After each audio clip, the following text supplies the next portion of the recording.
വർഷം ഇതേ ദിവസമാണ് UDF കോൺഗ്രസ് പ്രവർത്തകർക്ക് ആത്മാഭിമാനം ഉയർത്തിപ്പിടിക്കാൻ പാകത്തിലുള്ള വിജയം രാഹുൽ മാങ്കൂട്ടത്തിൽ സമ്മാനിച്ചത്.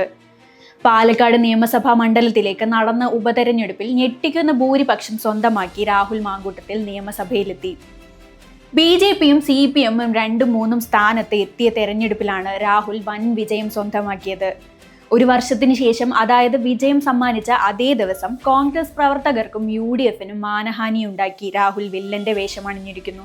2 ബലാത്സംഗ കേസുകളിലാണ് രാഹുൽ മാങ്കൂട്ടത്തിൽ നിലവിൽ പ്രതിയായിരിക്കുന്നത്. പാർട്ടിക്കും മുന്നണിക്കും മാനഹാനി ഉണ്ടാക്കിയാണ് രാഹുൽ വില്ലൻ വേഷത്തിലെത്തിയിരിക്കുന്നത്. ഇനി ഒരിക്കലും തിരിച്ചു വരാനാകാത്ത വിധം പാർട്ടിയിൽ നിന്നും രാഹുൽ പുറത്തുപോയിരിക്കുന്നു. നേരത്തെ യൂത്ത് കോൺഗ്രസ് സംസ്ഥാന അധ്യക്ഷ പദവിയിൽ നിന്നും രാഹുലിനെ നീക്കിയിരുന്നു. അതിനുശേഷം പാർട്ടിയിൽ നിന്നും പുറത്താക്കുകയും ചെയ്തിരിക്കുന്നു. കഴിഞ്ഞ വർഷം ഇതേ ദിവസം ഇതേ നേരം പാലക്കാട്ടും കേരളത്തിലുമെല്ലാം രാഹുലിന്റെ വിജയത്തിൽ കോൺഗ്രസ് പ്രവർത്തകരും UDFും വൻ വിജയാഘോഷം നടത്തിയിരുന്നു. എന്നാൽ ഇന്ന് അപമാനത്തിന്റെ മൗനത്തിലാണ് കോൺഗ്രസും UDFും. അതേസമയം പാർട്ടിയിൽ നിന്ന് പുറത്താക്കി കോൺഗ്രസ് മുഖം രക്ഷിച്ചിട്ടുണ്ട് എന്ന കാര്യവുമുണ്ട്. മുഴുവൻ നേതാക്കളും രാഹുലിനെ തള്ളിപ്പറയുകയും ഉടൻ MLA സ്ഥാനം രാജിവെക്കണം എന്ന് ആവശ്യപ്പെടുകയും ചെയ്തിട്ടുണ്ട്.